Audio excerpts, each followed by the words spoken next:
وَلَنَبْلُوَنَّكُمْ بِشَيْءٍ مِّنَ الْخَوْفِ وَالْجُوعِ وَنَقْصٍ مِّنَ الْأَمْوَالِ وَالْأَنفُسِ وَالثَّمَرَاتِ وَبَشِّرِ الصَّابِرِينَ۔ فرمایا میں ضرور تمہیں آزماؤں گا، میں ضرور تمہیں آزماؤں گا، خوف دے کر، جانوں مالوں پھلوں کی کمی دے کر، اور اگر تم نے صبر کیا تو میرے محبوب انہیں جنت کی اور میری رحمت کی خوشخبری سنا دیجئے۔ اگر کوئی نیک بیمار پڑ جائے تو اس کی اللہ آزمائش فرما رہا ہوتا ہے، اس کی اللہ آزمائش کرتا ہے، اللہ تبارک و تعالیٰ اس پر فضل فرماتا ہے، اس کی آزمائش کرتا ہے۔ پھر ان مصیبتوں پر جو شخص صبر کرے، رب فرماتا ہے اگر میری رضا پہ راضی ہو گیا تو ان اللہ مع الصابرین، باقی نیکیوں پر میں ثواب دیتا ہوں، اور جو کوئی صبر کرتا ہے رب فرماتا ہے میں اس کا بن جایا کرتا ہوں، صبر کرنے والوں کے ساتھ ہو جاتا ہوں۔ اور جب اللہ آزمائش ڈالتا ہے نا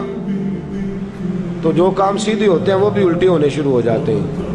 جب خدا کی طرف سے وَلَنَبْلُوَنَّكُمْ بِشَيْءٍ مِّنَ الْخَوْفِ وَالْجُوعِ وَنَقْصٍ مِّنَ الْأَمْوَالِ وَالْأَنفُسِ وَالثَّمَرَاتِ، جب اللہ کی طرف سے آزمائش آتی ہے، جب انسان پر اللہ کی طرف سے کوئی چیز نازل ہوتی ہے، آپ سونے کو ہاتھ رکھتے ہیں تو مٹی ہو جاتی ہے، آپ کسی طرف بھی، بہت سے دوست آ کے کہتے ہیں جی قدم آگے اٹھاتا ہوں جاتا پیچھے ہے، کیا کروں؟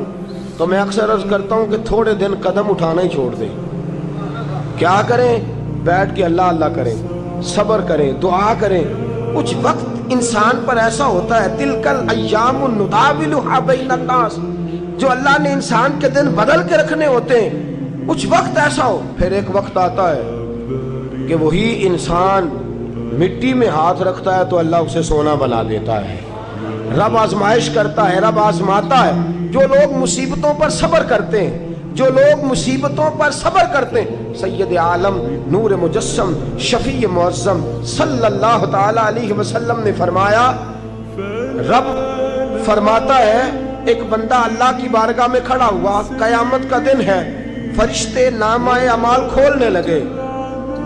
اللہ نے فرمایا فرشتوں تمہیں پتہ ہے میں نے اسے دنیا میں بڑے دکھ دیے تھے، اس پر بڑی آزمائشیں آئی تھیں، اس نے زندگی بڑی تکلیف میں گزاری تھی، تمہیں خبر ہے؟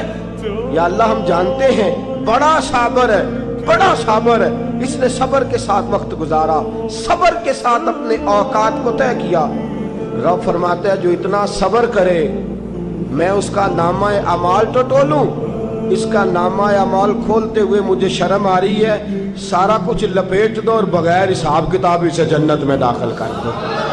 یہ صبر کرنے والا ہے، یہ صبر کرنے والا ہے۔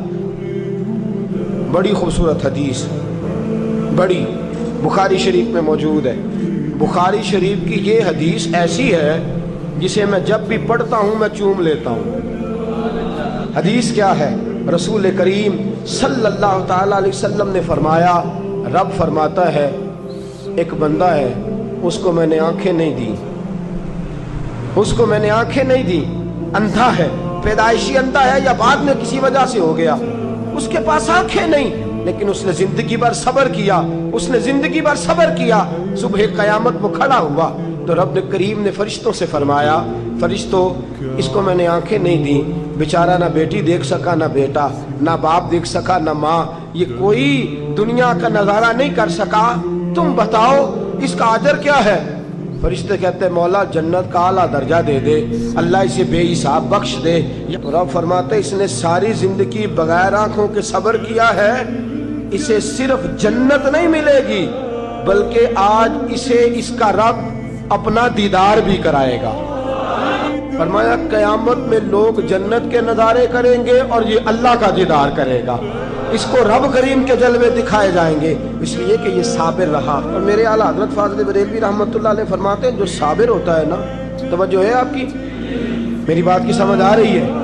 اعلیٰ حضرت فرماتے ہیں بڑا قیمتی جملہ، فرماتے ہیں جو صابر ہوتا ہے وہ سکون میں ہوتا ہے۔ شیخ سعدی رحمۃ اللہ تعالیٰ علیہ کے پاس ایک شخص آیا، کہنے لگا حضرت جی دیکھیں نا میرے پاس اتنے بھی پیسے نہیں کہ میں جوتے لے سکوں، وہ فرمایا صبر کر اللہ دے گا۔ کہنے لگا جی صبر ہی کیا ساری عمر، اس نے جوتے لینے کے برابر بھی پیسے نہیں دیے، ننگے پاؤں پھیر رہا ہوں۔ شیخ سعدی رحمۃ اللہ تعالیٰ علیہ نے اس کا بازو تھاما، ایک گھر میں لے گئے، دروازے پہ دستک دی، گھر کا مالک باہر آیا، اس نے دونوں طرف بیساکھیاں پکڑی ہوئی ہیں، ٹانگیں تو ہیں پر پیر ہی کوئی نہیں۔ فرمانے لگے بتا یہ اچھا ہے کہ تو، کہنے لگا جی میں آپ سے بھی معافی مانگتا ہوں، اپنے رب سے بھی معافی مانگتا ہوں۔ نبی پاک صلی اللہ تعالی علیہ وسلم نے فرمایا خدا اگر تجھے مصیبت دیتا ہے نا، اور ان مصیبتوں پر جب اللہ تجھے قیامت میں اجر دے گا تو تیرا دل چاہے گا کاش سکون ہوتا ہی نہ، آزمائشیں ہی آزمائشیں ہوتی، تو وہ اجر دیکھے گا۔ وہ کسی دانشور نے کہا تھا کہ میرا باپ انتقال کر گیا، 6 مہینے گزرے تو میرا 18 سال کا بیٹا بھی انتقال کر گیا۔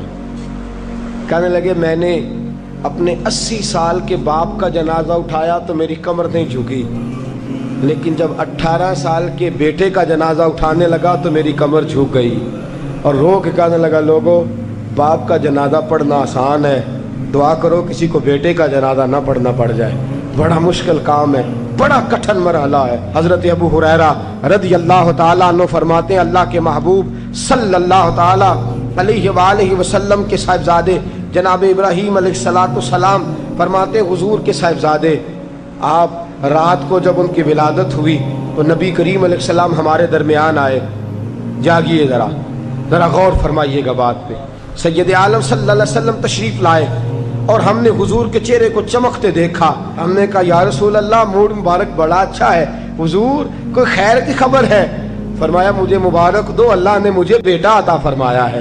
فرماتے ہیں اگلے ہی دن، ایک روایت ہے کچھ عرصے کے بعد، ایک روایت ہے اگلے ہی دن ظہر کے بعد میرے محبوب نے پیار کرنے کے لیے بیٹا اٹھایا اور صاحبزادے کی سانسیں اکھڑنے لگی۔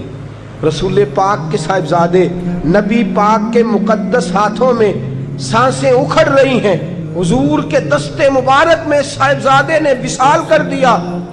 آنکھیں بند کی تو نبی کریم کی مقدس آنکھوں میں آنسو آئے۔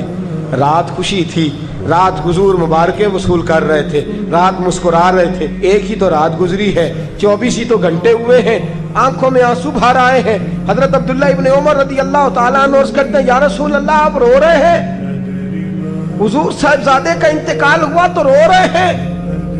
نبی رحمت صلی اللہ تعالیٰ علیہ وسلم نے فرمایا عبداللہ دل میرا غمزدہ ہے، آنکھوں میں آنسو ہیں، پر میں اپنی زبان سے وہی جملے کہوں گا جس سے میرا اللہ راضی ہوگا، میں کوئی بے صبری والی بات نہیں کروں گا۔ اور یاد رکھیے مصیبتیں اللہ کے پیاروں پر